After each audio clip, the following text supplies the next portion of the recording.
On an ordinary morning at a military memorial, a quiet single dad and veteran sits with his little girl until two elite Delta Force soldiers laugh at the strange, faded tattoo on his arm. They have no idea that the mark hides a secret older and deeper than their own careers.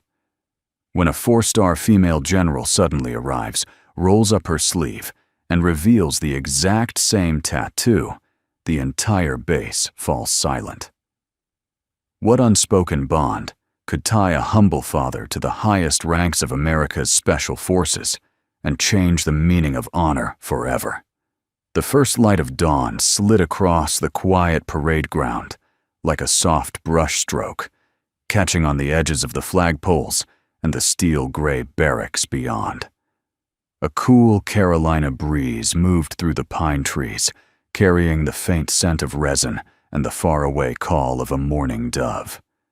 Jack Morgan tightened the zipper of his worn field jacket and glanced down at the small hand nestled inside his own. 8-year-old Amelia skipped half a step to keep pace with him, the hem of her pale blue dress peeking from beneath a tiny windbreaker. She looked up, eyes bright with morning curiosity. "Is this where you used to work?" Daddy Jack smiled, a quiet curve of lips more than an expression. "Something like that," he said. His voice low and steady. The annual memorial for fallen special operators was about to begin. Families, veterans, and active duty soldiers were gathering near the ceremonial arch, where wreaths of white roses waited. For most attendees, it was a day of official remembrance. For Jack, it was something more private, a personal pilgrimage. The long-discontinued unit he had served with didn't exist on paper.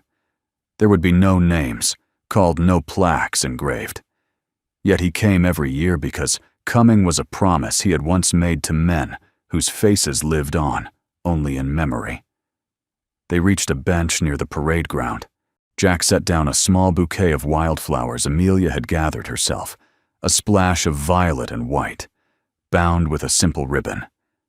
The breeze lifted his brown hair, now flecked with early silver, and brushed the edge of a tattoo on his forearm, an unassuming black serpent swallowing its own tail, a 5-pointed star nested in the center. Amelia traced the shape with her eyes. "I like your star circle," she said. "It looks strong." Jack chuckled softly. "It means we keep each other safe. Always."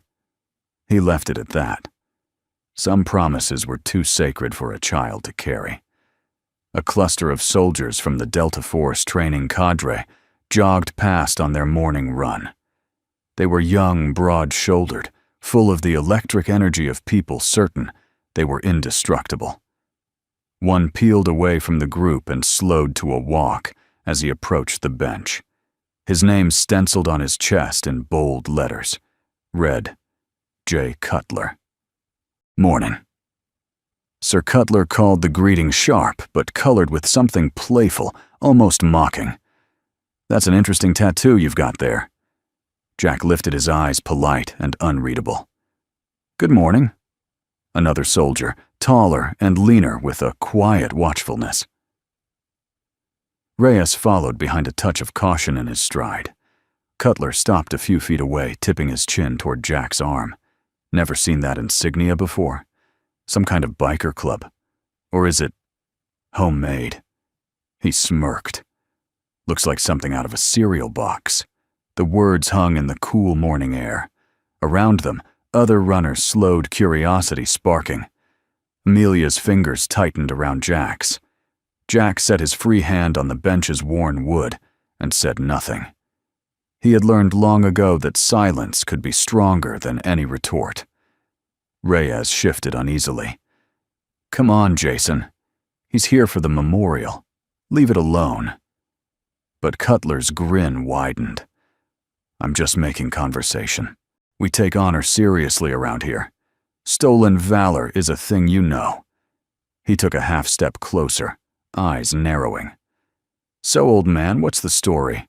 Quartermaster clerk, peeling potatoes in Saigon. Maybe you just liked the design and thought it'd impress someone at the VFW." A hush spread across the green. The rhythmic footfalls of the other runners faded as they slowed to watch. A pair of base employees paused on their way to the canteen. Even the flags above seemed to still. Amelia looked up at her father, anxiety pooling in her gaze. "Daddy," she whispered. Jack's jaw tightened, but his voice remained gentle. "It's just something from a long time ago." Cutler chuckled low and sharp. "A long time ago," he echoed, exaggerating the phrase. "You hear that? Sounds like a bedtime story. Maybe next, he'll tell us about secret missions that never happened." Behind him, Reyes exhaled heavily. Jason enough. But Cutler was caught in the momentum of his own arrogance. "I know every unit insignia, every covert patch from the last 50 years," he pressed on. "That thing on your arm doesn't match anything. You can't just pretend to be one of us. People died for what we wear." Jack looked up, then meeting the younger man's eyes. His own were a striking gray-blue calm as deep water. "I'm not pretending," he said simply. For a beat, the only sound was the snap of the flag in the morning wind. Something in Jack's stillness unsettled even Cutler, though he masked it with a short laugh. "Yeah, well, anyone can say that." He reached out lightly, almost carelessly, and tapped a finger against the black star within the serpent's circle. In that instant, the air around Jack seemed to shift. For a heartbeat, the pine-scented field dissolved, replaced by the heavy humidity of another continent. He heard again the distant thud of rotor blades, smelled the wet earth of a jungle night. A memory surged so vividly he could almost feel the bamboo needle-piercing skin, the quiet oath, spoken among brothers, who had no unit patch and no official name. Never leave anyone behind. The memory passed as quickly as it came. Jack inhaled once, slow and deliberate, and drew his arm back from Cutler's touch. Reyes stepped forward, tension sparking. Jason back off. Cutler's smirk faltered, but pride held his posture stiff. "What I just asked a question."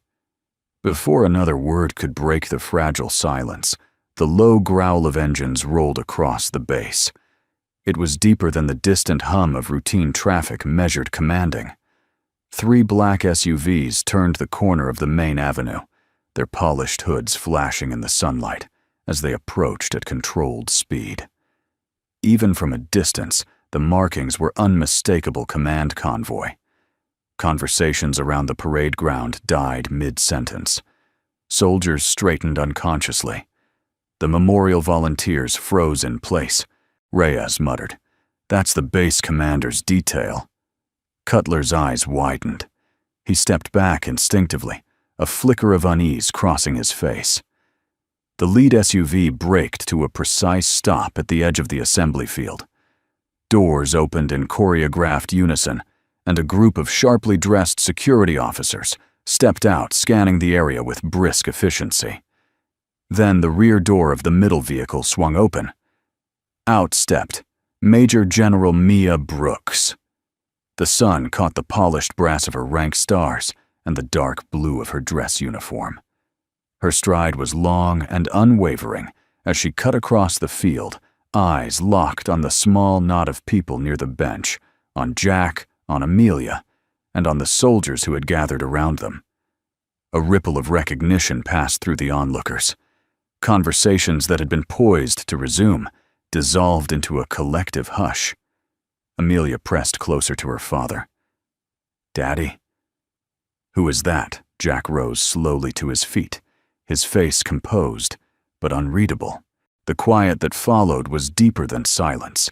It was the intake of breath before something irreversible.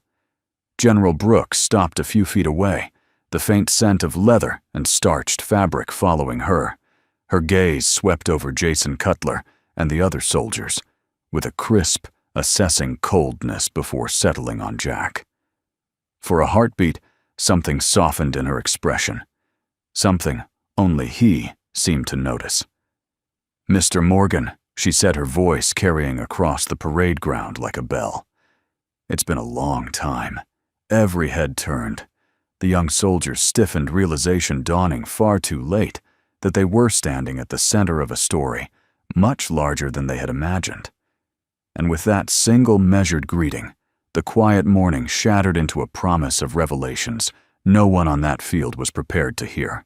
The sudden stillness after Major General Maya Brooks's words felt heavy enough to bend the air. Around the parade ground, soldiers froze mid-stride. A group of cadets, who had been jogging, stopped altogether, their sneakers squeaking faintly on the pavement. Even the flag seemed to bow in the early light waiting. Jason Cutler's mouth twitched, but he quickly masked his unease with a crooked grin. "General Brooks," he said, forcing casual confidence. "Good morning, ma'am. We were just making conversation." Mia's eyes, a sharp hazel that missed nothing, flicked to the young soldier. "Conversation." Her voice was low but cut as clean as a scalpel. It looked more like harassment from where I stand. Cutler shifted his weight. "No, ma'am. Just curious about the tattoo." Reyes, who had been hovering on the edge of the encounter, finally stepped forward. His hands were open at his sides, palms showing. "General, if I may, we tried to keep it respectful." "Jason, just enough," Mia said. The single word silenced everything. Even the birds in the pine trees seemed to hold their breath. Jack Morgan stood beside the bench, his daughter Amelia leaning into his side. He met Mia's gaze with quiet steadiness. There was a flicker of recognition there, something only they shared, but he gave no outward sign. To anyone else, he might have been a stranger, confronted by a commanding officer, calm, reserved, untouchable. Mia stepped closer. "Mr. Morgan," she said, her voice softening. "May I see it?" Jack hesitated a fraction of a second. Then, with deliberate grace, he unzipped the cuff of his jacket and rolled the sleeve to his elbow. The morning sun caught the black ink of the serpent devouring its own tail, the star fixed perfectly at its center. The tattoo seemed to drink in the light, stark and undeniable. A murmur rippled through the small crowd that had gathered. Some of the younger soldiers exchanged bewildered glances. They had never seen a mark like it in any manual or archive. Jason cut in with a brittle laugh. "See, told you. Looks like something from a cereal box." He forced the sound out too loud, as if volume could mask the doubt beginning to creep into his mind. Probably some biker thing from back in the day. Mia's head turned slowly toward him. Her expression remained neutral, but there was a subtle, dangerous shift in her posture that made several onlookers straighten instinctively.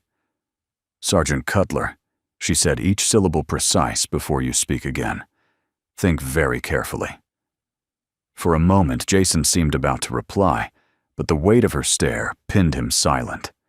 The breeze caught the edge of his uniform shirt, tugging it like a quiet warning. Mia returned her attention to Jack. "It's been a long time," she repeated, and this time her tone carried something warmer. Memory, maybe even gratitude. Jack inclined his head. "It has," he said simply. Amelia looked between them, confusion flickering across her face. "Daddy, you know her?" Jack knelt so his eyes met hers.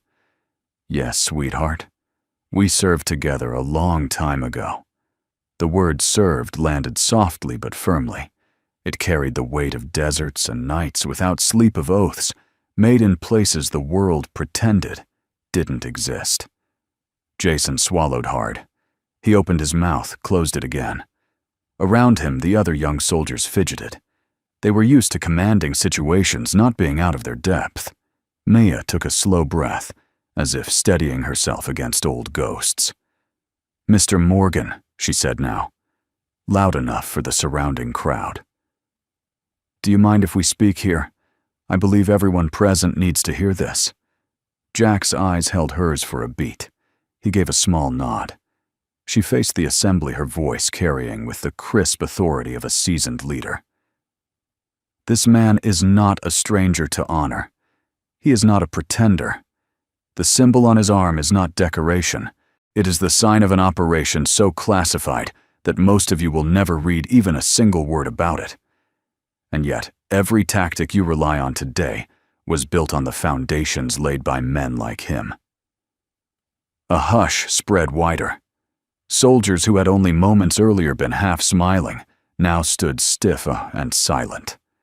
The cadence of morning life on bass bugle calls, clatter of gear faded into the background. Jason's grin had long since vanished. "Ma'am," he began, but the word cracked halfway out of his throat. Mia held up a hand to stop him. "Sergeant, your eagerness to test another's worth speaks more about you than about him. I will address that soon." She shifted her gaze back to Jack, but first, "May I?" Jack understood without further explanation. Slowly, he reached out his arm. Mia stepped closer, and with a careful precision that felt almost ceremonial, placed her hand beside his. Then, in one fluid motion, she unbuttoned the cuff of her right sleeve and rolled it back. Gasps escaped from the onlookers. There it was, the same serpent and star mark inked in bold black lines on the general's forearm.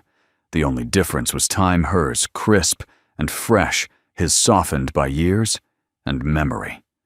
Reyes exhaled audibly. "Holy, that's identical," he whispered. Amelia's eyes widened with wonder. "Daddy, she has your star circle." Mia gave the child a small, kind smile. "That's right, Amelia. Your father and I share a promise we made long ago." For Jason Cutler, the ground seemed to tilt. The casual challenge he had thrown now felt reckless, almost absurd. He took a small step back, his boots scuffing the pavement. Mia turned back to him. "Sergeant Cutler." She said each word, deliberate. "Do you know what that symbol stands for?" He shook his head, unable to speak. "It stands for courage beyond recognition," Mia continued. "It was worn by those who operated where no records exist, where every mission was life or death, and every success unsung. They were the ones who made it possible for units like yours to exist at all." A long, heavy silence followed. Somewhere in the distance, the bass loudspeaker began the soft notes of morning colors, but even the bugle seemed subdued, respectful. Jack lowered his sleeve, the motion slow, almost reverent. He felt Amelia press closer, her small heartbeat, quick against his side. For the first time in years, he allowed himself a breath that reached the bottom of his lungs. Mia straightened to her full height. "Today," she said, her voice carrying across the field, "we will remember our fallen with honor. But we will also remember the living who bore the weight of silence so that others could speak freely. Mr. Jack Morgan is one of them. Treat him as such." No one moved. Then, almost as if guided by a single thought, the soldiers present drew themselves to attention. Hands rose in sharp salutes, the sound of boots clicking like a single heartbeat. Jason Cutler's salute was slower, but he held it until Mia nodded for the men to stand easy. His face had lost every trace of mockery. What remained was a pale humility, and the dawning recognition that he had crossed a line he hadn't even known existed. Mia lowered her own hand, then gave Jack a quiet, personal nod, something that held years of shared history. "There's more to discuss," she said softly. "But for now, thank you for being here." Jack returned the nod. Wouldn't miss it. The crowd began to disperse, each person changed in some subtle way. The laughter that had sparked the confrontation was gone, replaced by a thoughtful silence that lingered in the crisp morning air. As Amelia looked up at her father with shining eyes, Jack squeezed her hand gently. The day was far from over. Beneath the calm surface, memories long buried had been stirred, and the presence of an old comrade had set in motion a reckoning he had avoided for years. Some promises he knew were never meant to stay hidden forever. The morning ceremony unfolded with measured dignity. Brass notes from the bass band floated into the wide Carolina sky, solemn and pure. Soldiers in crisp dress uniforms moved with precision, carrying wreaths of white roses toward the memorial wall etched with names of the fallen. The soft thud of boots on the parade ground echoed like a slow heartbeat. Jack Morgan stood near the edge of the gathering, Amelia nestled close to his side. She held a small American flag that trembled in the light breeze. From the outside, he looked as composed as any veteran honoring old friends. But beneath the quiet surface, memories, sharp as broken glass, shifted restlessly.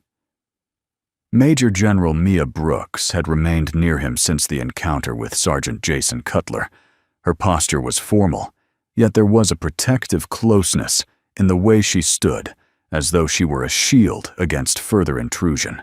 Occasionally her eyes flicked toward Jack, with a mixture of familiarity and something softer, something neither of them dared name aloud. The official program continued an invocation, the reading of names, the slow unfurling of a massive flag. Applause swelled and faded like distant waves. But Jack's thoughts drifted inward, back to a world far removed from this peaceful field. It began with a single sound, the low rhythmic whump, whump, whump of rotor blades cutting through humid air. The parade ground dissolved in an instant. He was 28 again, crouched beneath a black canopy of jungle mud seeping into his boots. The night smelled of wet earth and gunpowder. His breathing synced with the quiet desperation of men who knew every second might be their last. "Stay low," a voice had whispered Maya's voice, younger, but already carrying iron. Extractions 3 clicks north. He remembered the sharp pain in his shoulder, from a deep gash, the way the rain slicked down his rifle, the silent pact made, as they pressed a bamboo needle dipped in ash and ink into each other's arms. A serpent swallowing a star.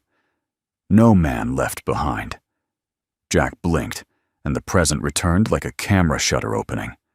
Amelia's small fingers squeezed his hand, grounding him.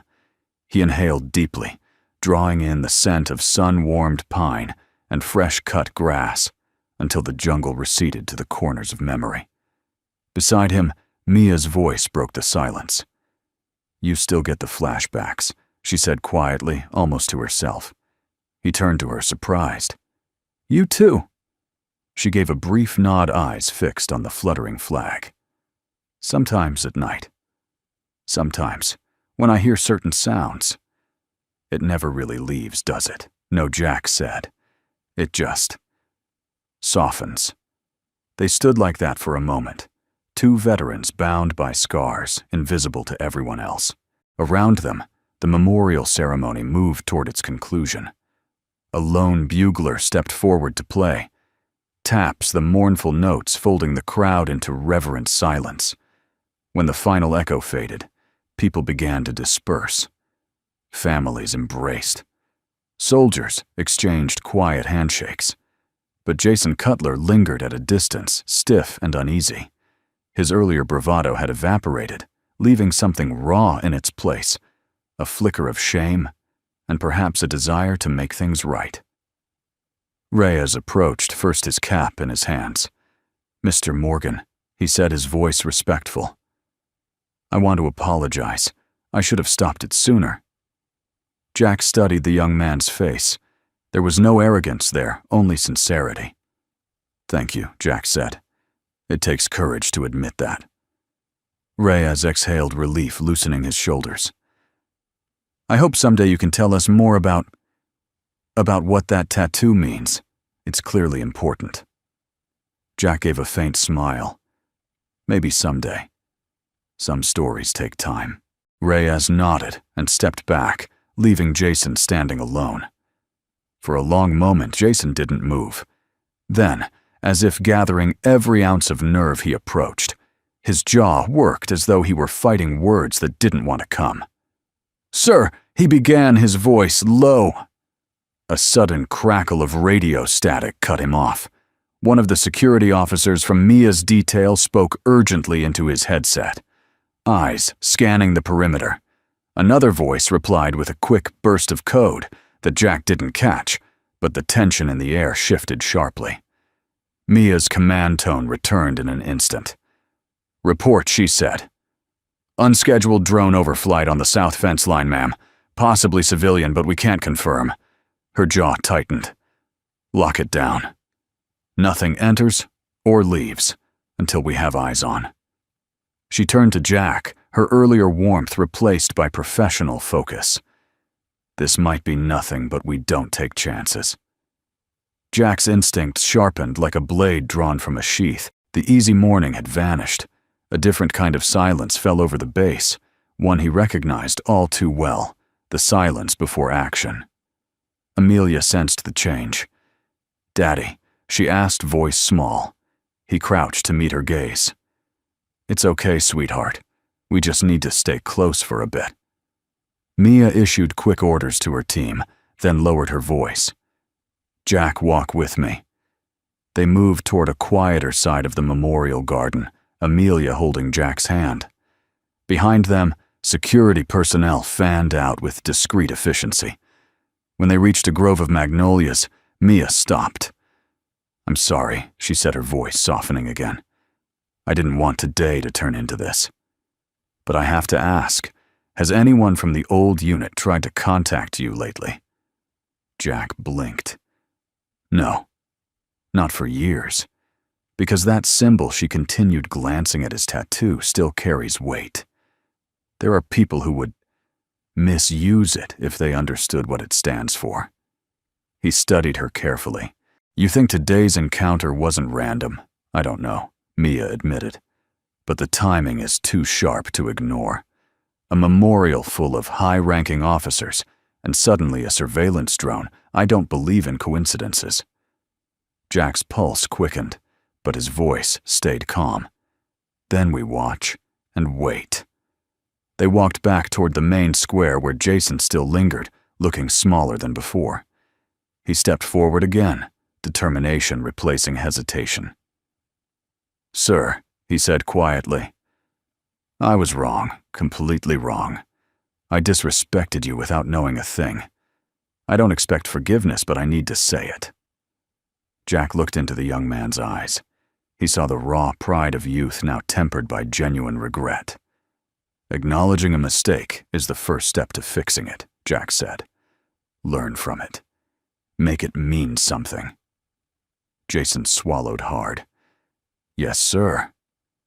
Maya watched her expression unreadable, but her eyes bright with something like approval. The morning sun climbed higher, scattering light through the trees and warming the parade ground. The earlier confrontation, the sudden tension of the drone alert, and the quiet exchange of apology all seemed woven into a single thread, a thread that tied past and present regret and redemption into something stronger than any of them could have formed alone. Jack squeezed Amelia's hand, feeling the steady pulse of her young life. The world could still surprise him with its dangers, but it could also surprise him with grace. As the last of the crowd drifted away and the bugle's echo faded into memory, Jack felt an old certainty return. Even the deepest scars could hold light. The quiet fire of his past was still alive, but now it burned with purpose, not pain.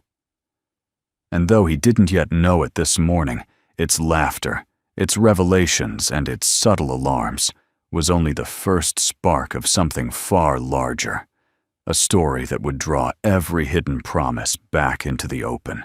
The late morning sun poured through the windows of the Joint Special Operations Command headquarters, casting sharp rectangles of light across the polished conference table. Inside a soundproofed room, lined with glowing digital maps, Major General Maya Brooks leaned over a spread of satellite images. Her staff of colonels and intelligence officers listened as she outlined a new humanitarian security mission overseas.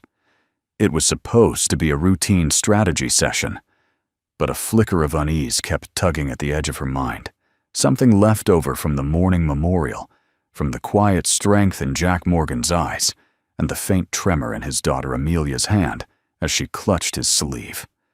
The moment she had seen Jack's tattoo, a serpent circling a star, the years had fallen away. Memories of burning deserts and desperate escapes surged back. She'd locked them down the way she always did, but they hadn't vanished. Mia was mid-sentence when the conference room's secure phone, a heavy black model used only for urgent classified calls, buzzed with a piercing, insistent ring. Everyone stopped talking. The colonel nearest the phone glanced at her for instructions. "Answer on speaker," Mia said calmly, though a low thrum of intuition quickened her pulse. The colonel pressed the button. "Joint Special Operations Command.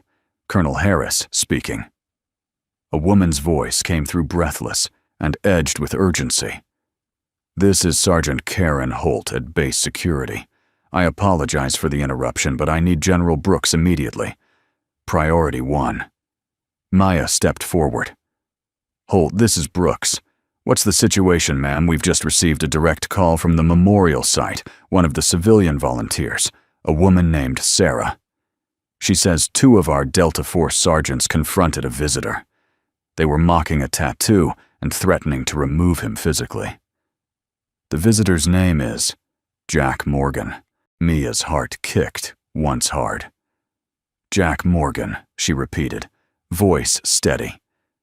"Describe the tattoo." She said it's a black serpent eating its own tail with a 5-pointed star in the center. For a heartbeat, the room fell away.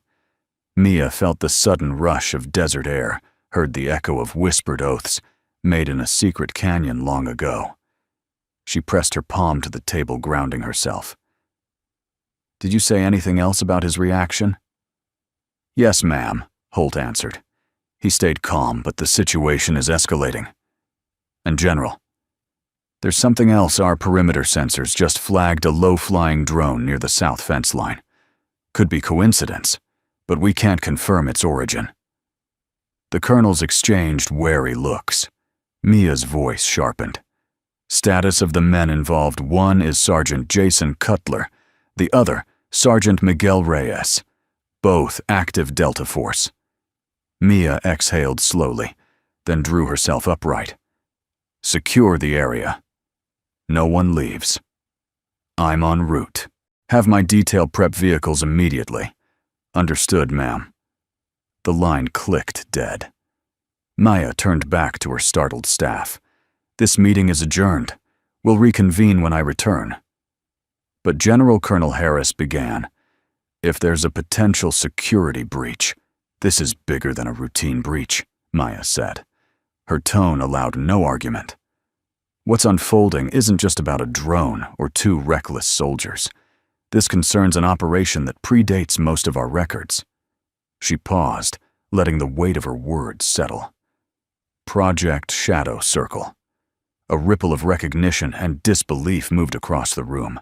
Few had even heard the name. Fewer still understood what it meant. "I'll explain later," Mia added. "For now, maintain high alert, but do not trigger base-wide panic. I need silence and speed." Within seconds, she was striding down the corridor, her mind shifting into the calm, decisive mode that had carried her through years of covert warfare. Outside, 3 black SUVs with government plates, idled engines purring. Her personal security team, 4 seasoned master sergeants, stood ready. Mia slid into the lead vehicle, the scent of leather and ozone wrapping around her. "Destination?" her driver asked. "The memorial grounds. Code Indigo," she said. "Full perimeter lockdown on arrival." As the convoy surged onto the main road, Mia allowed herself a brief glance out the window. The Carolina pines blurred past green spears, slicing through the morning light. But in her mind, she saw a different landscape, a sand-choked canyon half a world away 15 years earlier. She and Jack had been younger. Then, 2 shadows among 6, tasked with extracting a group of hostages from a hidden mountain compound. When enemy fire collapsed, their escape route, Jack had carried her across miles of barren rock, refusing to leave her behind, even as supplies ran out. They had branded each other with the serpent and star, not as decoration, but as a silent covenant. We will not abandon our own. Ever. Maya pressed her fingertips to the fabric covering her own tattoo, feeling its subtle ridges beneath the uniform. For years, she had guarded the memory like a locked chest. Now, without warning, the past was back in daylight, demanding action. 15 minutes later, the convoy swung off the main highway and onto the approach road of the base Memorial Park. The low rumble of engines drew startled looks from pedestrians and saluting soldiers. Gravel crunched under heavy tires as the SUVs rolled into a tight tactical formation near the green where the ceremony had ended. Maya stepped out first. The autumn sunlight caught the silver stars on her collar, throwing sharp sparks of light. Around her, security personnel fanned out in precise arcs, their earpieces buzzing with quiet code words. She walked quickly toward the memorial garden, her boots striking a steady rhythm. Ahead, she saw a small knot of people. Jack Morgan standing tall, but calm, his daughter, half hidden behind him, and the two young sergeants, whose names now rang in every radio channel on base. The crowd that remained watched in hushed anticipation. Mia slowed her pace as she neared Jack. Up close, she could see the years etched in faint lines around his eyes, the easy strength in the way he stood. But it was his stillness that caught her breath, the same unshakable steadiness she had trusted with her life. "Mr. Morgan," she said, letting her voice carry. "It's been far too long." Jack inclined his head slightly. "It has General Brooks." The use of her title was formal, but there was an undertone of shared history that only the two of them heard. Amelia peeked out wide-eyed from behind her father's arm. Maya let her gaze settle briefly on the child, softening just enough to offer a small, reassuring smile before turning to the two soldiers. Sergeant Cutler, Sergeant Reyes, both snapped to attention. Cutler's earlier bravado had evaporated, leaving a rigid, pale nervousness. "Ma'am," he stammered. "You approached this man and questioned his honor." She asked each word precise. Cutler swallowed. "Ma'am, I didn't realize." No, Mia interrupted, her tone a blade. "You didn't, and yet you spoke." Loudly. A faint ripple of disapproval moved through the onlookers. Mia let the silence stretch the weight of it, pressing down until Cutler's shoulders slumped. Then, with deliberate calm, she turned back to Jack. "May I?" Understanding, Jack slowly rolled up his sleeve. The serpent and star glistened in the sun, the ink softened by years, but unmistakable. Without another word, Mia unbuttoned the cuff of her own uniform and pushed the sleeve to her elbow. Gasps fluttered through the crowd like startled birds. There, etched in bold black lines, was the same emblem, perfect and undeniable. "This mark," Mia said, letting her voice resonate across the stunned gathering, "was never meant for public eyes. It belongs to an operation so classified, it lives only in memory. Project Shadow Circle. Every tactic and every freedom you stand on today was bought in part by those who carried this sign." Silence fell like a curtain. Even the breeze seemed to pause. Amelia's eyes shone as she looked up at her father, then at the commanding woman beside him. "Daddy," she whispered, "she has your star circle." Jack rested a gentle hand on her shoulder, his expression calm, but his heart alive with the pulse of long-buried days. The quiet that followed was not the quiet of uncertainty. It was the quiet of recognition, of respect, awakened of history, stepping into the open after years in the dark.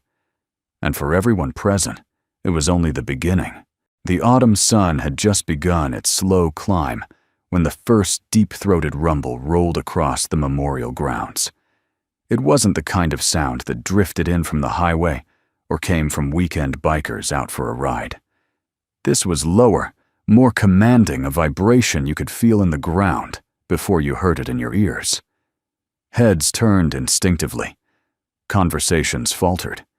Even the flag at half-mast seemed to pause. Jack Morgan stood perfectly still beside his daughter Amelia as the air grew taut around them. Years of covert operations had tuned his senses. Like a wire, he recognized the pattern immediately. Convoy engines. Heavy, synchronized government issue. From the road beyond the memorial gates, 3 black SUVs swung into view in tight formation. Their tinted windows caught the sunlight like polished obsidian. Blue government plates flashed for an instant as they approached. A thin gasp escaped from the small crowd of soldiers and civilians who had stayed behind after the ceremony. The quiet of remembrance cracked beneath the low thunder of approaching power. Amelia's small hand tightened in his. "Daddy," she whispered, barely audible. "Are they here because of us?" Jack lowered his gaze, his eyes soft but alert. "Just stay close, sweetheart," he murmured. His voice carried the calm of a man who had led teams through ambushes and midnight extractions. But inside, something older and deeper stirred a readiness that never truly left. Beside them, Major General Mia Brooks watched the convoy with a sharp, assessing calm. This was her world, the cadence of decisive action, the crisp choreography of a rapid response. Yet even for her, the timing struck like a sudden chord. She had ended their earlier meeting abruptly after that urgent phone call, and now, here she was, standing beside Jack, as the past and present collided.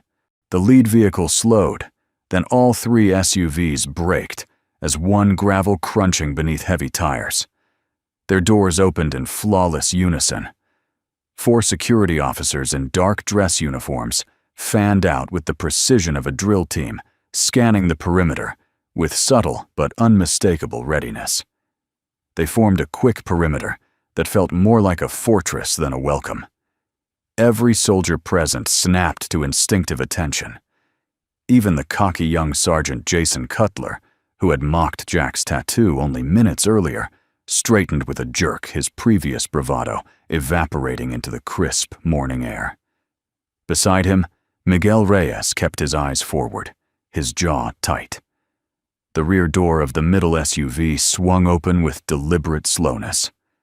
Out stepped Mia's chief of security, a broad-shouldered master sergeant whose reputation for unshakable discipline was legend on the base. Behind him, the unmistakable figure of General Marcus Hale, the 4-star regional commander, emerged into the light. The collective intake of breath was almost audible. It was rare enough to see a 4-star general outside of a war room briefing. To see him stride across a memorial green unannounced was something else entirely. General Hale's boots struck the pavement in measured rhythm as he approached the cluster around Jack. His dark coat caught the breeze, revealing the glint of ribbons and medals that spoke of decades of command. But it was his eyes, cool gray sharpened by years of high-stakes decisions, that held everyone in place. General Brooks Hale said, as he drew near, his voice carrying the weight of authority but edged with something personal. "You called Code Indigo." "Yes, sir," Mia replied, saluting. "Priority security concern and a matter of legacy." Her pause on the last word was deliberate. Hale's gaze swept the small group and settled on Jack. For a moment his face was unreadable. Then, to the astonishment of every soldier present, the general extended his hand. "Jack Morgan," he said with quiet certainty, as though they were old acquaintances, meeting after a long separation. Jack accepted the handshake with equal steadiness. "Marcus," he said simply. "No rank, no titles, just the name." A wave of whispers rippled through the onlookers. Cutler's eyes went wide. Reyes looked as if he had swallowed a stone. Few things could silence a parade ground faster than a 4-star general greeting a supposedly ordinary civilian like a trusted peer. General Hale turned toward the young sergeants. "I understand there was an exchange," he said. The words were neutral, but the silence behind them carried a blade's edge. Cutler's throat worked. "Sir, we didn't recognize." Recognition, Hale interrupted his voice. Calm but iron-hard is not a prerequisite for respect. Cutler dropped his gaze to the pavement. "Yes, sir." Maya stepped closer, her presence reinforcing the gravity of the moment. "Sir," she said to Hale, "with your permission, I believe there's context. The men, and perhaps everyone present, need to understand." Hale studied Jack for a heartbeat, then nodded once. "Proceed." Mia unbuttoned the cuff of her uniform sleeve and folded it neatly back. Gasps rose again from the gathered crowd. There, stark against her fair skin, gleamed the black serpent swallowing a five-pointed star, the same emblem that wound around Jack Morgan's weathered forearm. The morning light caught the twin tattoos like a matched pair of ancient seals. This, Mia said clearly so every soldier and civilian could hear, is not decoration. It is the insignia of Shadow Circle, a unit so classified it remains off every record. Before there was Delta Force, before even some of our most storied special operations groups, there were the missions no one could ever acknowledge.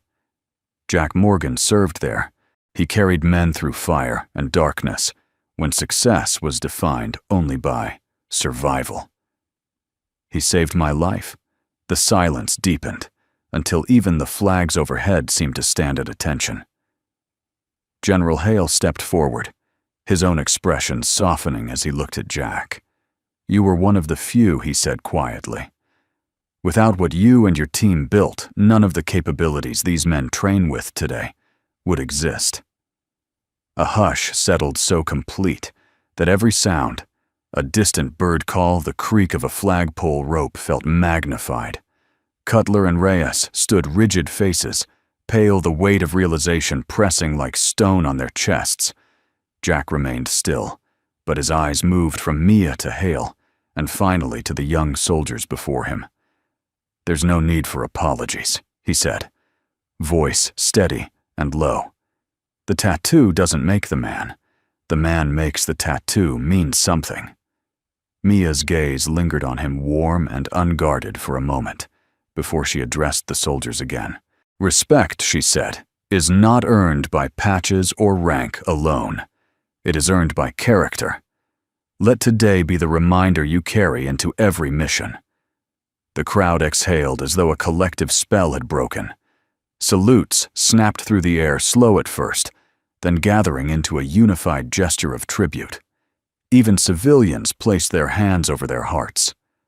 Amelia looked up at her father, eyes shining with a mix of wonder and fierce pride. "You really are a hero," she whispered. Jack bent to meet her gaze. "I'm just someone who kept a promise," he said gently. Behind them, the low hum of the SUVs idling in perfect formation seemed to echo that vow. Engines in the wind, steady, patient, and ready, like the hidden network of lives and sacrifices that had brought this morning to life. As the crowd slowly began to disperse, one truth remained clear to everyone who had witnessed it. What began as a careless laugh had become a living lesson about courage, humility, and the unbreakable ties of those who serve in silence. The memorial ground seemed to hold its breath as General Marcus Hale, the four-star commander, whose sudden arrival had silenced the base, stood face to face with Jack Morgan. The faint rustle of pines and the low, steady hum of the SUVs were the only sounds. Soldiers and civilians, still lined along the field's edge, waited as if a verdict on the morning itself hung in the balance. General Hale's piercing gray eyes rested on Jack.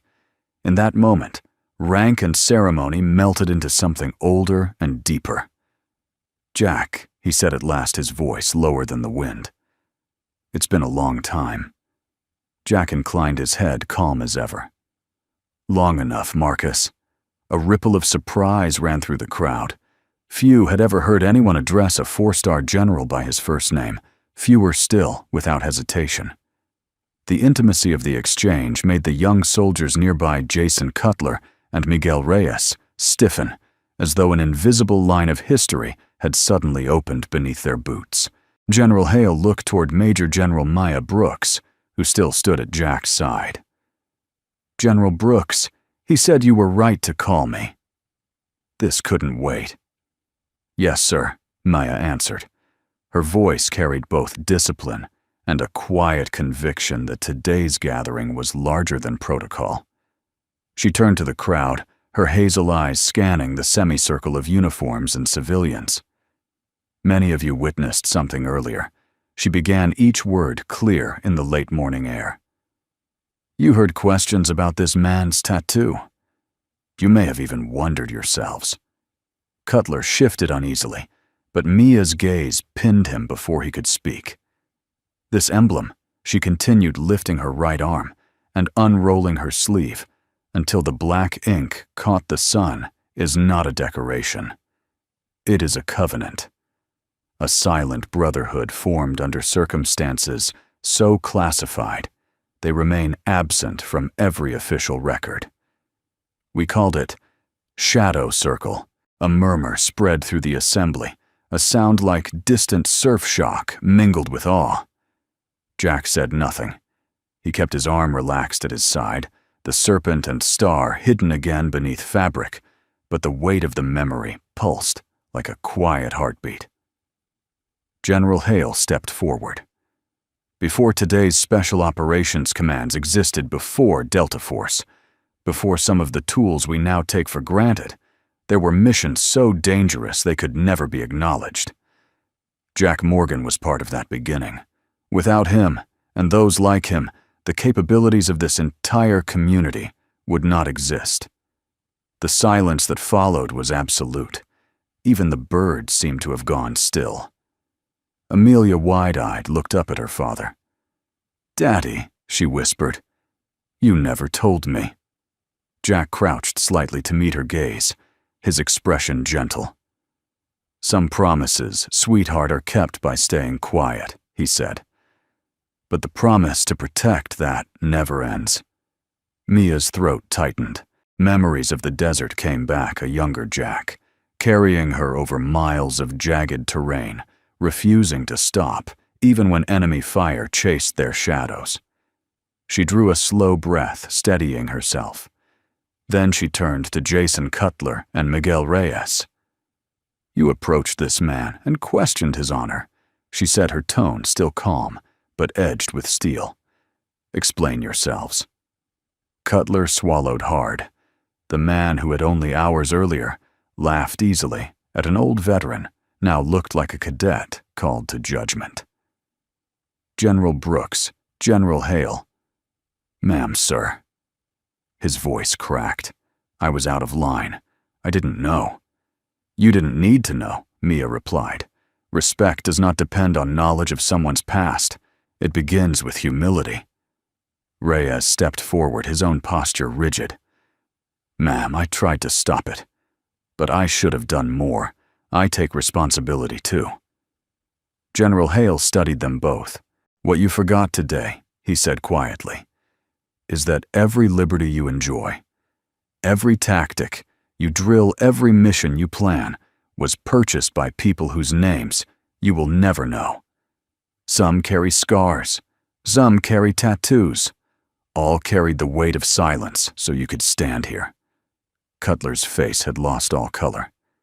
"Yes, sir," he managed. "Understood." Hale let the silence stretch until it felt like a living thing pressing down on every onlooker. Then he nodded to Mia. "Proceed." Mia stepped closer to Jack, her voice softening just enough that those in the front rows could feel the shift. "Jack, she said you once carried me out of a canyon when every path was blocked. I owe you more than words. Today I intend to honor that debt openly." Before Jack could answer, she pivoted toward the soldiers. In honor of the men and women of Shadow Circle, she commanded present arms. A crisp ripple of movement swept through the formation. Rifles snapped upright, hands lifted in perfect salute.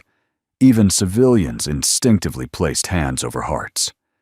The parade ground, filled with a profound, resonant silence that no bugle could match.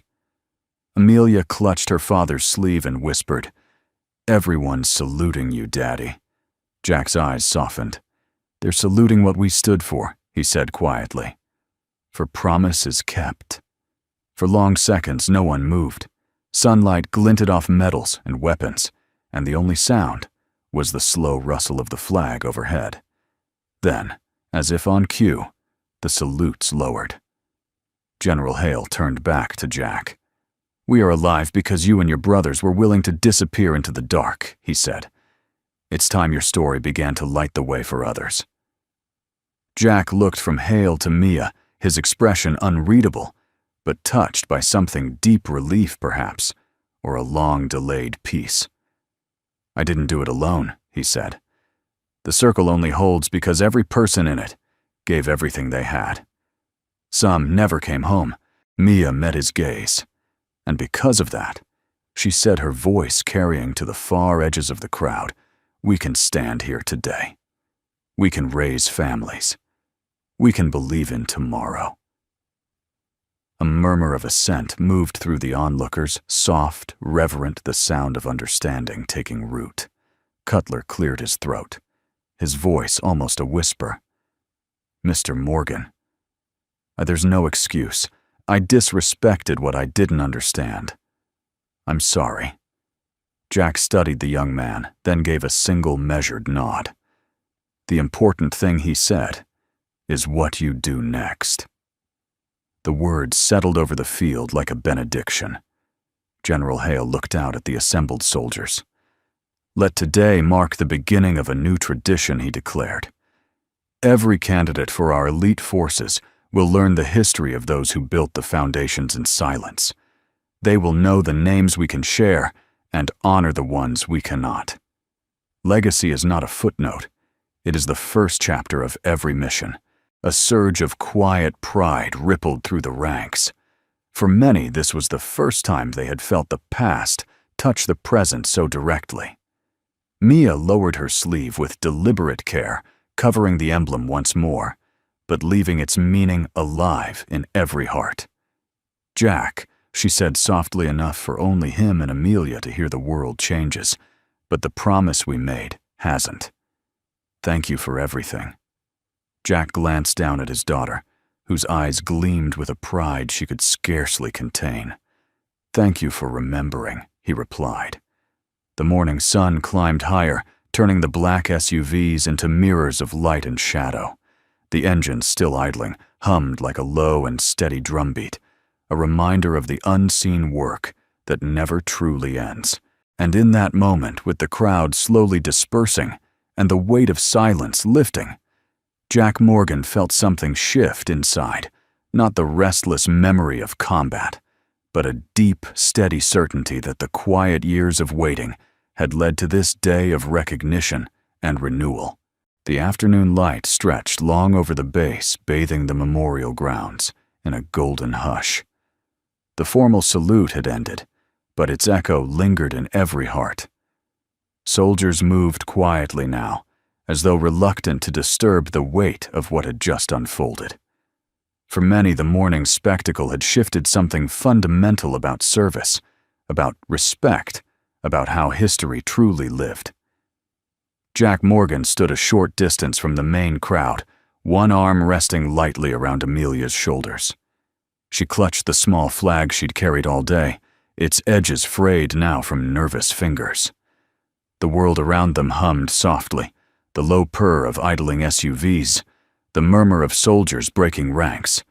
But inside, Jack, the sound of another world was rising. It started with the memory of a single night long ago, an endless desert sky pierced by cold stars, the smell of gun oil and dry sand, the hiss of wind against a rocky canyon wall. He felt again the weight of a young officer slumped against his back, and the unspoken urgency of men who knew their mission would never appear in any report. Mia Brooks seemed to sense the pull. She stepped closer until her shoulder nearly touched his. "You're back there, aren't you?" she asked quietly. Jack's gaze stayed on the distant tree line. "Hard to stay away," he admitted. "Days like this.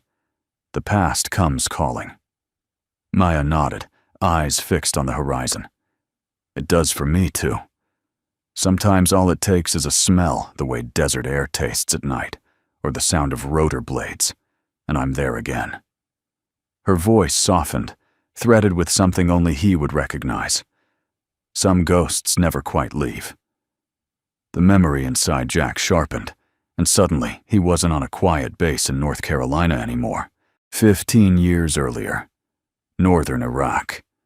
The night was ink black, lit only by a thin, reluctant moon. Jack crouched low among the rocks, sweat chilling on his skin despite the dry air.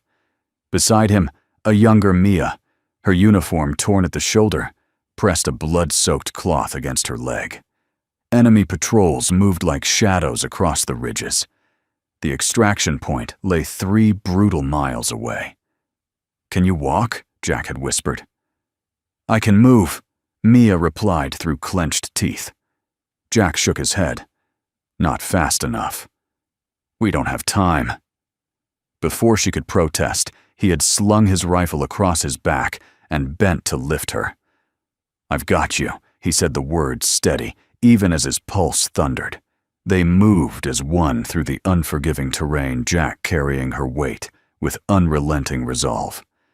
The team's numbers had dwindled during the firefight.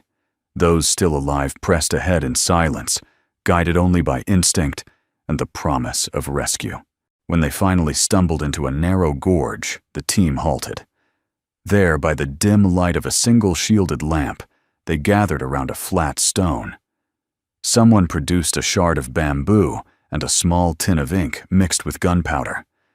No one spoke of what it meant. They didn't have to. Each man and woman bared an arm. One by one, they accepted the sting of the needle as the serpent and star took shape. No unit patch, no official record, just a mark for the living and the dead, a vow carved into flesh, never leave anyone behind. Mia winced as Jack steadied her arm for the final stroke. He met her eyes, their blue-gray depths steady. "This isn't for glory," he murmured. "It's for memory and for each other." She managed a faint, defiant smile. "Then make it count." The whoop, whoop, whoop of distant rotor blades grew louder. Rescue had come. But the promise they etched that night would outlast any mission.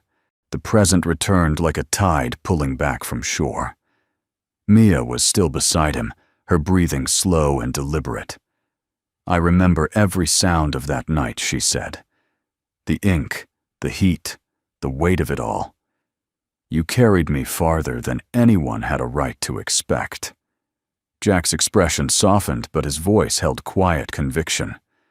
"We all carried someone. That was the deal."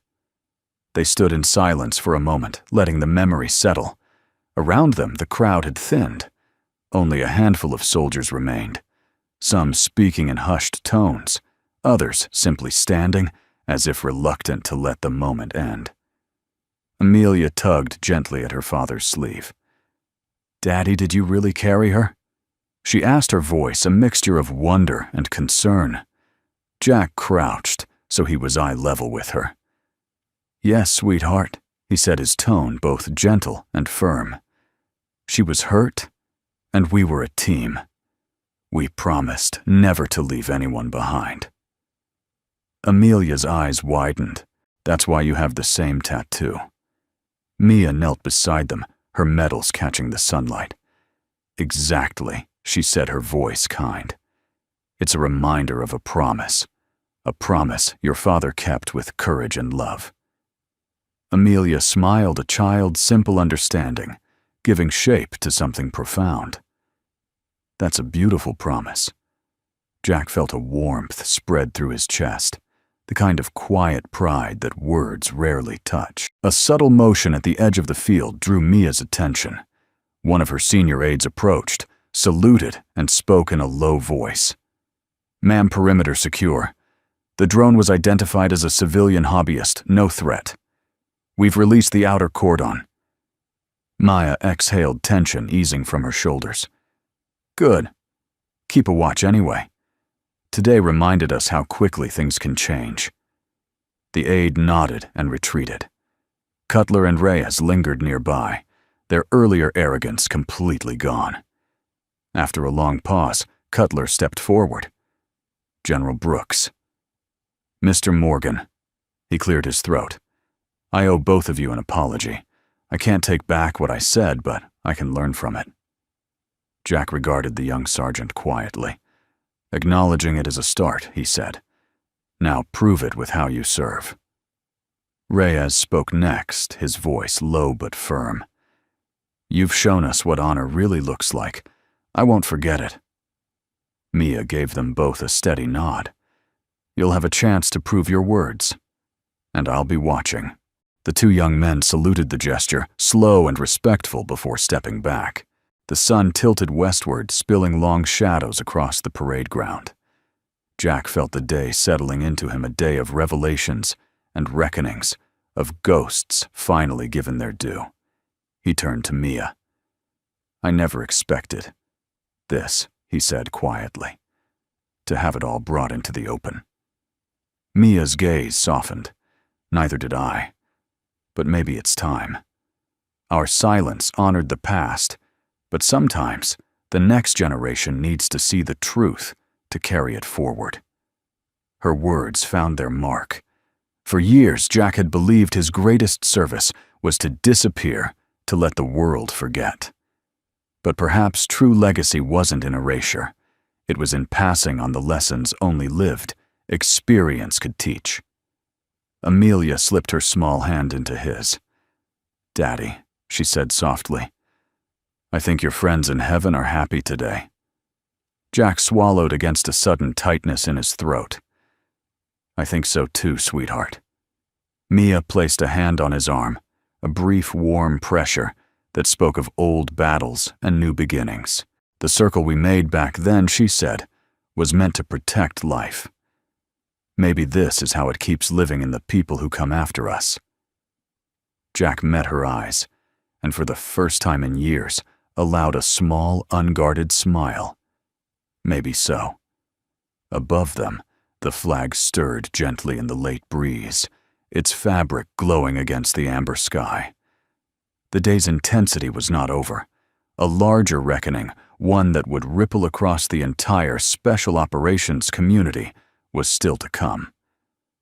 But for now, in the long golden hush, the past and present stood side by side, their shadows touching alive with quiet fire. The sun had dipped lower, washing the base in warm copper light. The morning's pageantry, the sudden arrival of the black SUVs, the salute that stilled the crowd, had given way to a deep and steady quiet. Soldiers moved in smaller knots, now voices lowered. It felt less like a military installation and more like a sanctuary where something sacred had just unfolded. Yet the work of the day was far from finished. Major General Mia Brooks stood near the memorial arch, with General Marcus Hale, their heads inclined together. From where Jack Morgan stood with Amelia, he could see the crisp economy of their conversation. Hale's gestures were small but decisive, the movements of a man who knew every second mattered. Maya listened with a soldier's focus, her arms loosely crossed, but Jack caught the occasional glance she cast toward him, and Amelia, a flicker of connection that softened the hard lines of command. Jason Cutler and Miguel Reyes lingered nearby, their faces pale with a humility that only hours earlier would have seemed impossible. They watched Jack with something close to awe, still processing the revelation of his and Maya's shared emblem. When the generals finished their brief exchange, Hale turned to the assembled group of soldiers, those who had stayed to witness every moment of the day's unfolding drama. His voice, when he spoke, carried like a steady drumbeat across the quiet field. "Officers and soldiers of Delta Force, He began, "What you saw today is more than a reunion. It is a lesson, and it will not fade when you leave this ground. We have always prided ourselves on capability, on technology, on speed. But none of those matter without the character to guide them. Today, 2 of our own forgot that truth. They are not the first, and they will not be the last. What matters is what we do next." He paused, letting the weight of his words settle. Effective immediately, every candidate for our most elite units will complete a new block of instruction. We will call it Legacy. It will be led not by active duty instructors, but by those who carried the fight before there was a manual men like Jack Morgan. A soft current of astonishment rippled through the soldiers.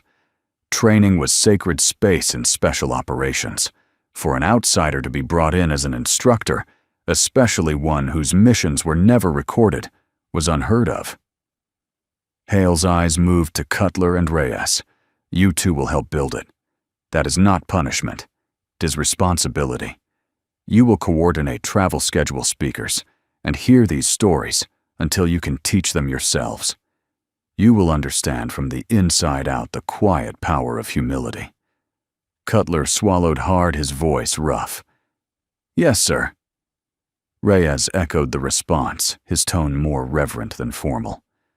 Maya stepped forward, her presence commanding but warm.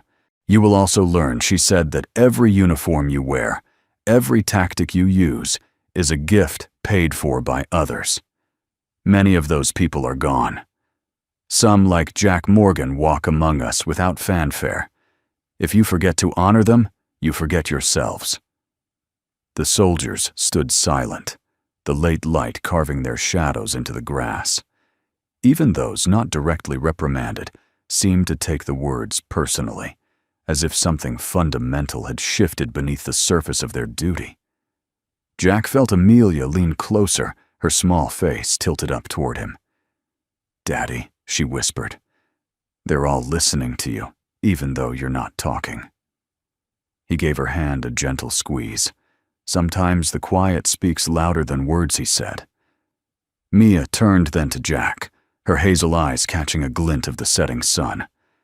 "Jack, I know you didn't come today expecting this, but the legacy program can't start without your voice. Will you help us?" The question hung between them, heavy with memory. Years ago, Jack had sworn an oath of silence to protect the men and women of Shadow Circle.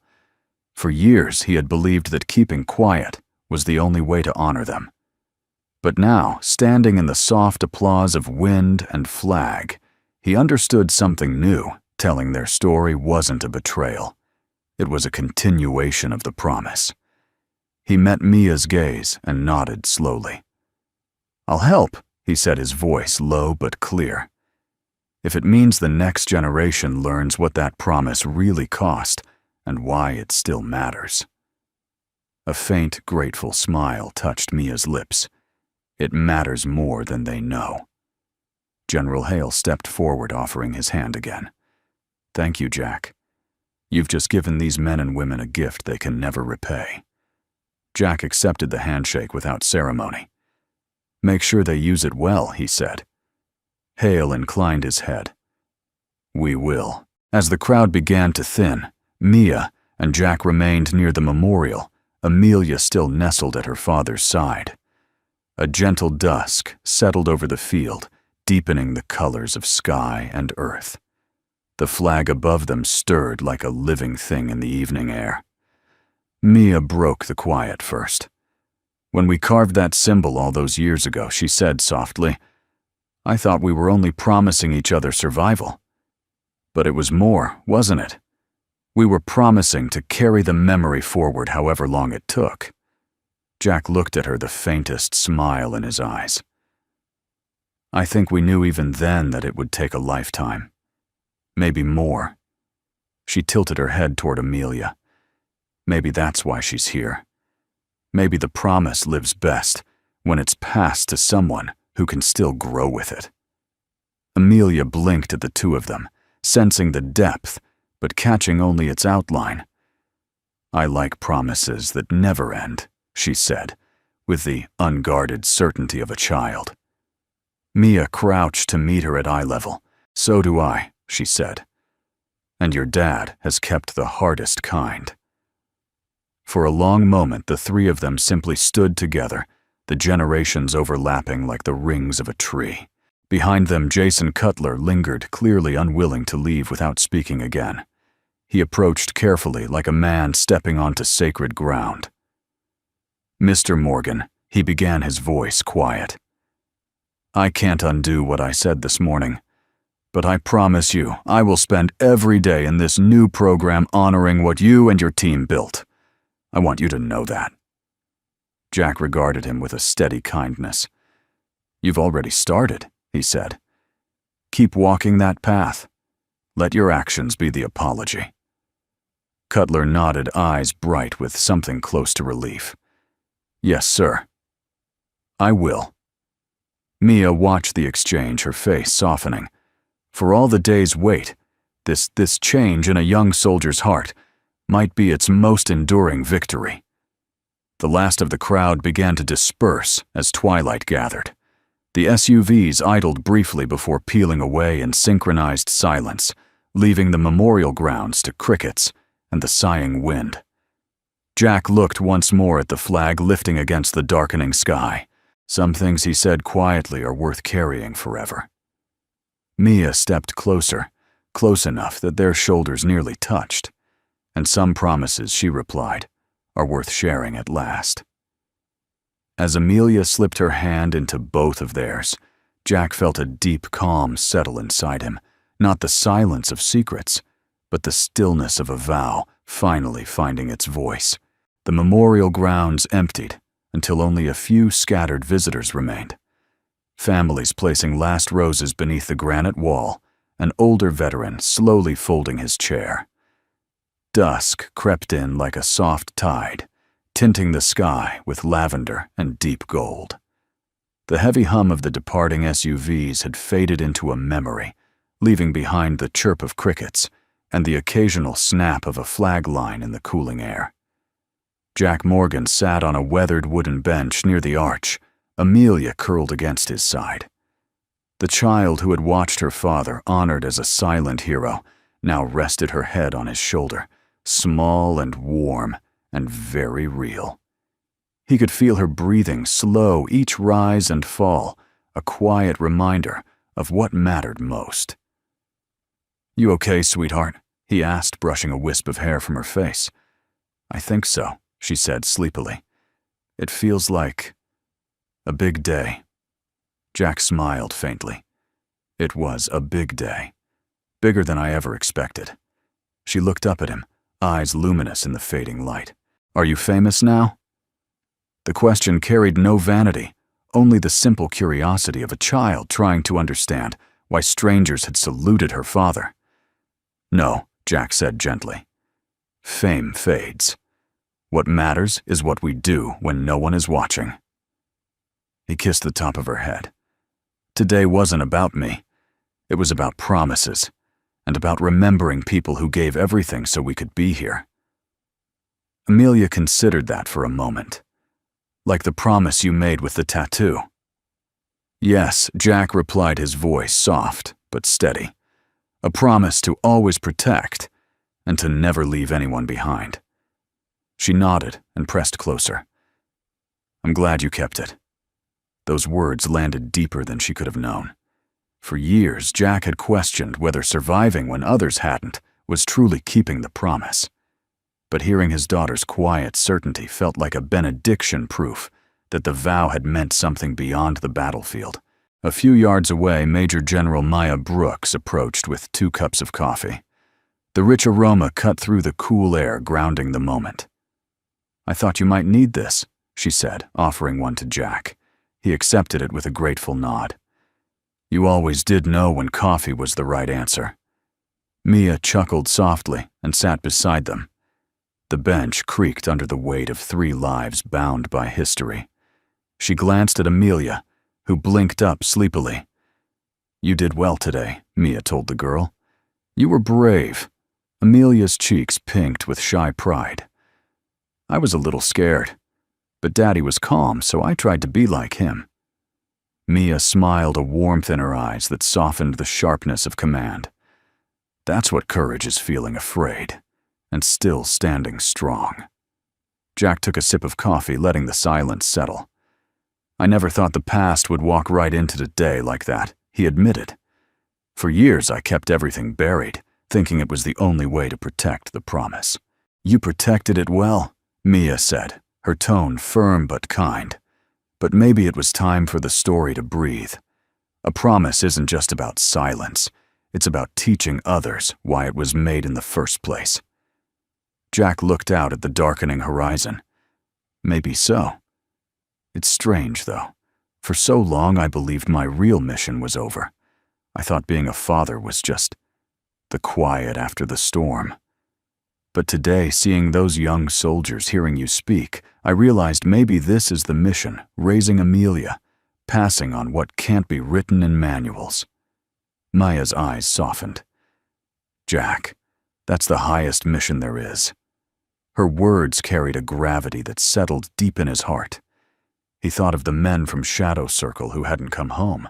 How many of them would have given anything for one more evening like this, with a child leaning against their side and a friend beside them.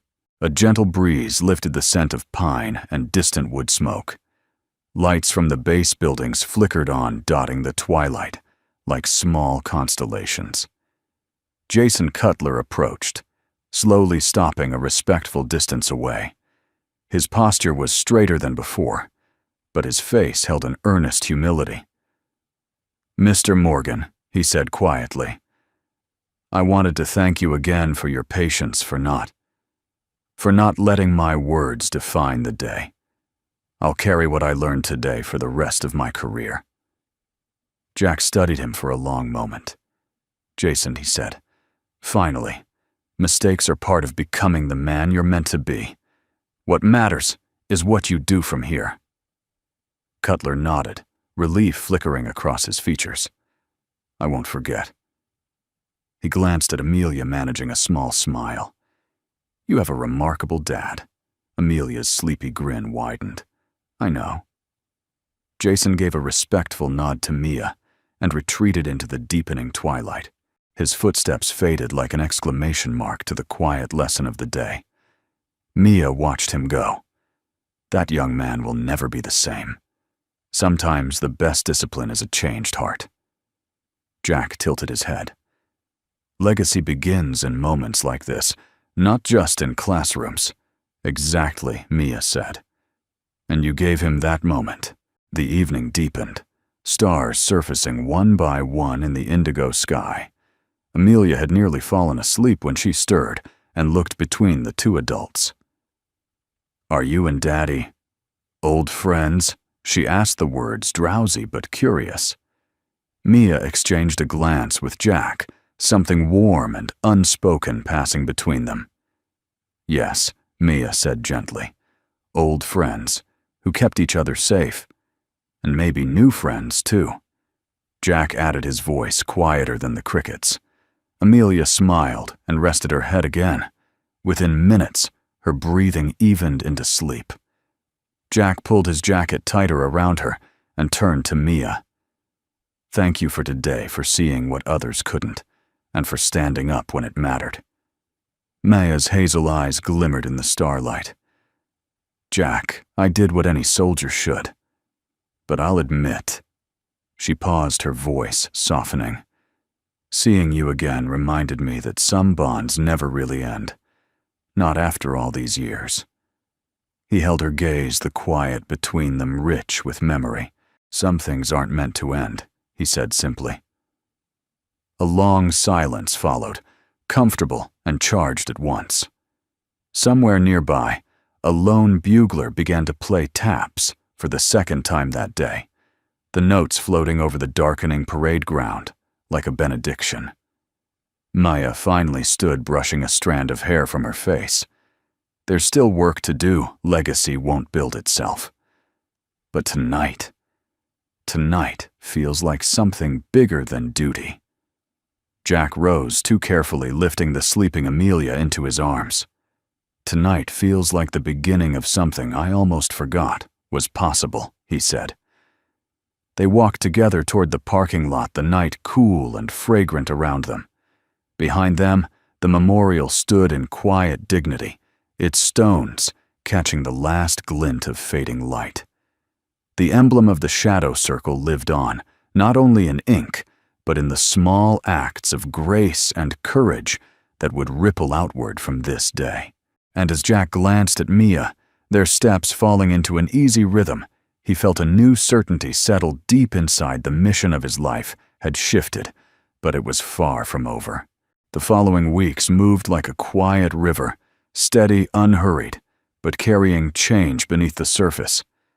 The story of the Memorial Day spread quickly through the base, not by official press releases, but through hushed conversations, in mess halls, gym corridors, and late-night guard shifts.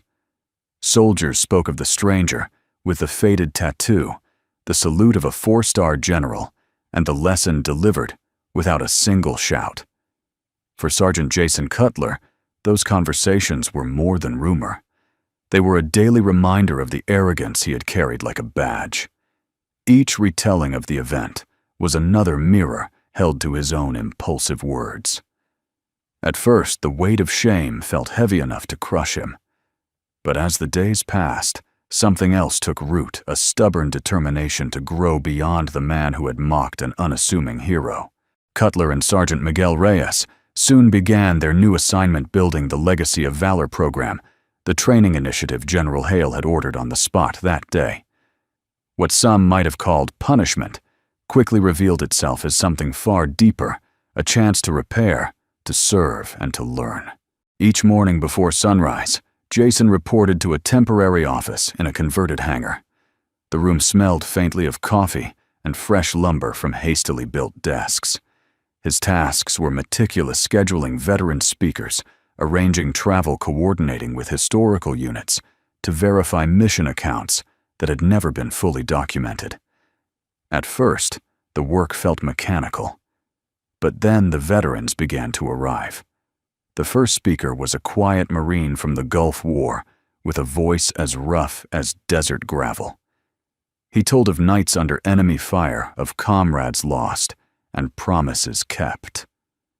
Jason sat at the back of the room, taking notes, something inside him loosening with each story. Then came an Army Ranger from Panama, a soft-spoken man who spoke of courage and fear as if they were brothers. Again and again, Jason listened. The veteran's humility struck him harder than any reprimand could have. They spoke of service without boasting of sacrifice, without bitterness. Slowly, the arrogance that once fueled his jokes dissolved, replaced by respect and a gnawing wish to be worthy of the uniform he wore.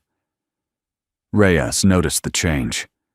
"You're different," he said one evening as they locked the office. Jason managed a rueful smile. "Feels like I'm finally starting over.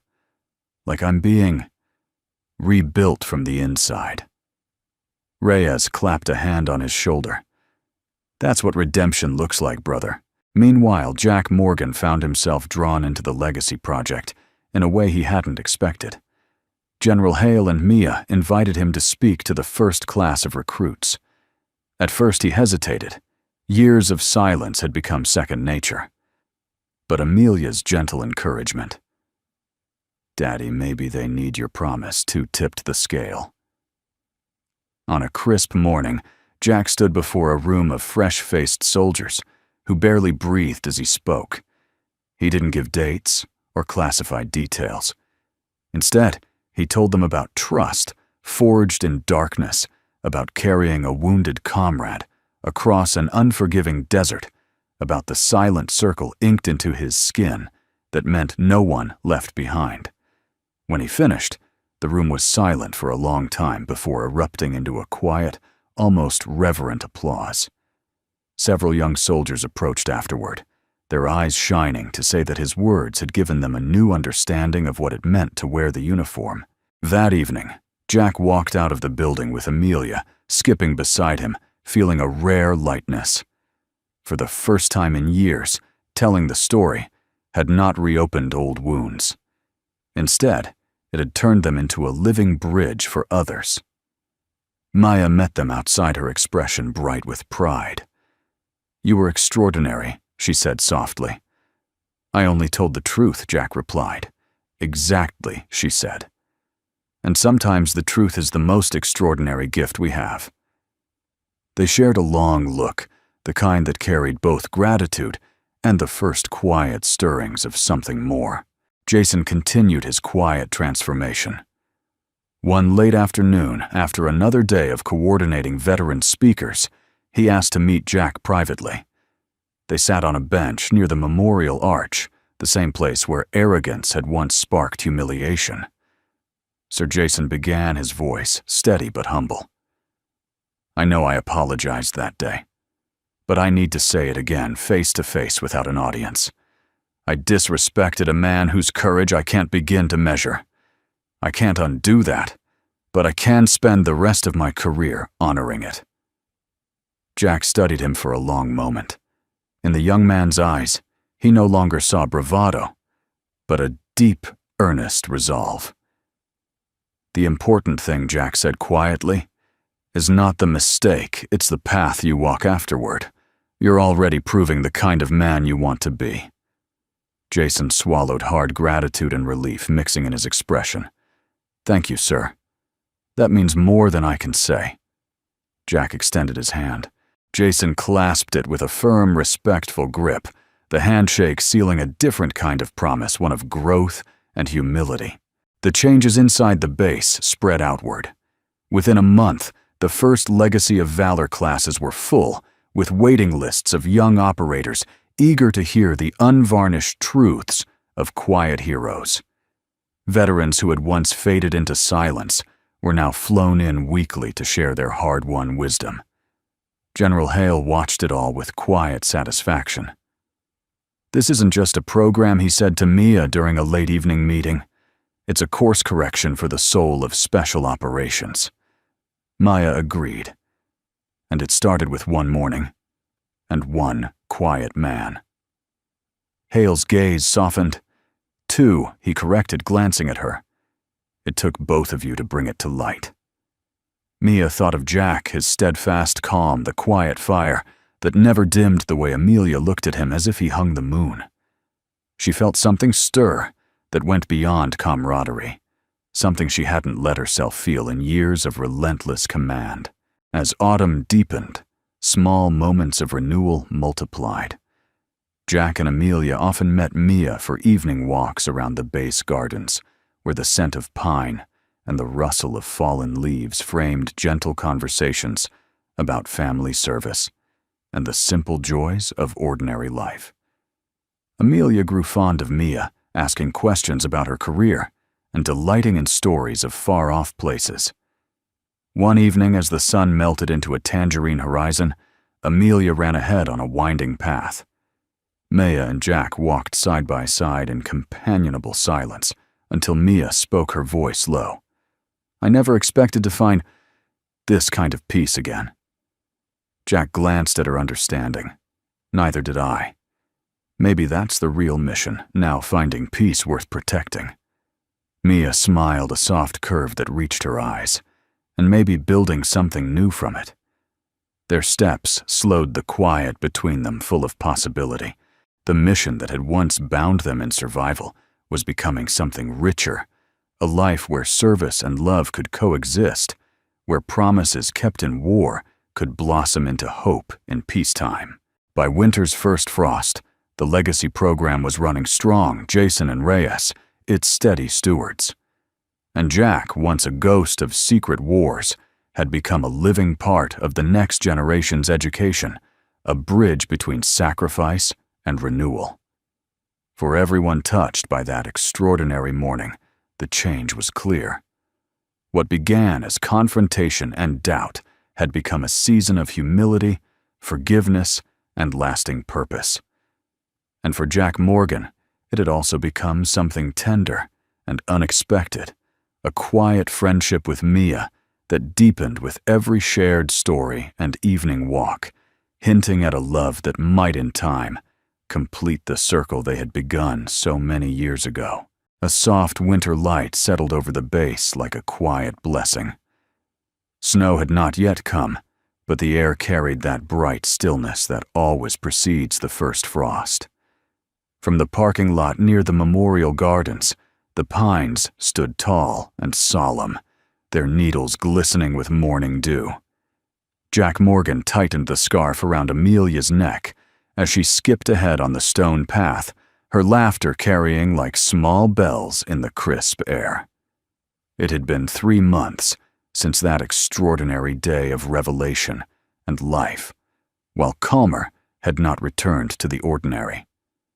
The Legacy of Valor program born from that morning had blossomed into something no one could have predicted. Veterans from Vietnam, Grenada, Iraq, and unmarked operations now traveled regularly to the base.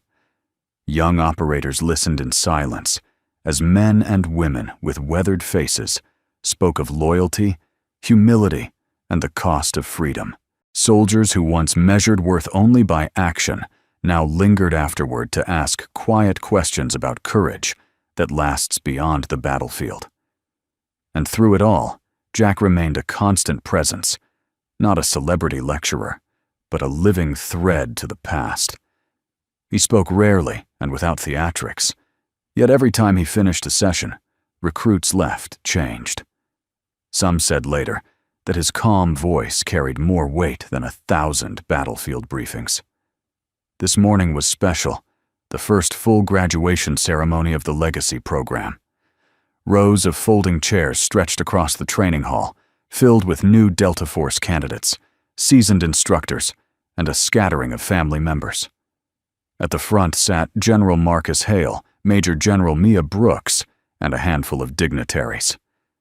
As Jack and Amelia stepped inside, a warm cheer greeted them, not the raucous shout of soldiers at a sporting event, but a deep, respectful applause that rolled through the hall like quiet thunder.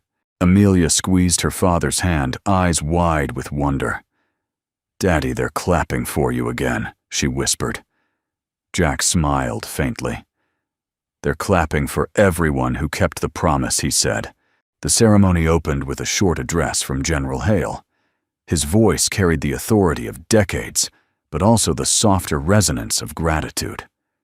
Today, he told the assembled soldiers, "You complete your first mission, before any deployment, to know where you come from, and to honor those who walked silently before you. Courage is not only about running toward danger, it is about humility and the willingness to learn from those whose names history may never print." Then, turning toward Jack, he added, "This program exists because one man chose character over comfort." Jack Morgan, on behalf of every quiet professional in every generation, thank you. The hall rose as one in a long, sustained ovation. Jack felt the sound more than he heard it, a steady pulse through the floor. He inclined his head slightly, acknowledging the tribute, without letting it rest on himself alone. Mia stepped forward next. In her dress uniform, she looked every inch the commanding officer, yet when she spoke, there was a warmth that reached even the back of the hall. "Legacy is not a classroom subject," she said. "It's a way of life. And its most powerful lessons come not from books, but from people. People like Jack Morgan, whose quiet courage built the foundation we stand on. Remember this, the man makes the tattoo means something, not the other way around. Live so that every action, every decision gives weight to the oaths you take today." Her eyes found Jack's as she finished, and for a moment the years between them, deserts crossed, battles survived, folded into a single shared understanding. Later, as recruits filed past to shake his hand, Jason Cutler approached. The brashness that had once defined him was gone, replaced by steady confidence and a kind of humble pride. "Mr. Morgan," he said, meeting Jack's eyes squarely, "I don't just work in Legacy now, I live it. Every day I try to be the man you reminded me I could be. Thank you for not giving up on me when you had every reason to." Jack clasped his hand firmly. You gave yourself that chance, Jason. Keep walking it. Beside him, Miguel Reyes added with quiet conviction, We've both grown, sir, and we'll make sure every new soldier who comes through here understands the heart behind the mission. Jack nodded, feeling the truth of their words settle like a warm weight in his chest. After the ceremony, people drifted toward the memorial garden, where a fresh winter sun lit the marble wall. Jack and Mia found themselves walking together again, Amelia skipping ahead to place her tiny flag beneath the engraved names. For a while they said nothing. The silence was companionable, filled with the distant calls of winter birds and the crunch of gravel under their boots. Finally, Mia broke it. You know, she said, I used to think the only way to honor the fallen was to keep fighting, to stay in motion. But today showed me something different. Jack glanced at her curious. They need us to build, she continued, to raise children who understand service, to create programs like Legacy, to live well. That's another kind of courage, and maybe a harder one. Jack considered her words, then nodded slowly. I think you're right. Keeping the promise doesn't always mean carrying a rifle. Sometimes it means carrying hope. They stopped near a row of young pines, where sunlight filtered down like liquid gold. Mia turned to face him fully. Jack, these past months, I've remembered not just the battles, but the person you were in them, the steadiness, the way you never gave up on anyone, including me. I don't want that connection to stay locked in the past. Her candor hung in the cool air, fragile and strong all at once. Jack felt something shift inside a door opening that he'd kept sealed since the day he buried too many friends. He met her eyes, his own steady. I don't either, he said. Maybe this is what all those promises were for, to bring us to a life worth sharing. Mia's answering smile was soft and sure. She reached out and Jack took her hand. No ceremony, no need for words, just a quiet joining of lives that had already walked through fire together. Amelia returned at that moment, cheeks flushed from the cold. Seeing their clasped hands, she beamed. Daddy, she said, can we invite General Brooks to come with us to get cocoa? Jack laughed the sound, low and warm. I think she might like that. Maya squeezed his hand gently. I'd like that very much. That evening, the three of them sat at a small cafe just outside the base. The place smelled of cinnamon and roasted coffee beans. Amelia happily sipped her cocoa, telling Mia about school projects and her dream of planting a garden in the spring. Mia listened with genuine delight, asking questions that made Amelia giggle. Jack watched them with quiet gratitude. The world outside still held conflicts and uncertainties, but here, in the soft light of a winter evening, life felt whole. The mission had changed, but it had not ended. He thought of the serpent and star hidden beneath his sleeve, a mark once tied to secrecy and survival. Now it felt like something more, a living emblem of promises, honored of new bonds forming of a future built on sacrifice and hope. As the first flakes of winter snow began to drift past the window, Jack reached across the table and covered Mia's hand with his. She met his gaze, and in that simple touch understood everything he wanted to say. We kept the promise, and now we begin again. Outside, the night deepened into a calm so complete it seemed to hold the stars a little closer. The Legacy of Valor program would continue to grow, shaping soldiers who valued character as highly as skill. Jason Cutler and Miguel Reyes would teach what they had once failed to live. And Jack Morgan, once a silent shadow of wars unrecorded, would keep guiding the next generation, even as he built a new life of love and family. The circle they had inked in a hidden canyon years ago had not ended. It had widened to include Amelia Maya, every soldier who now carried the lesson forward.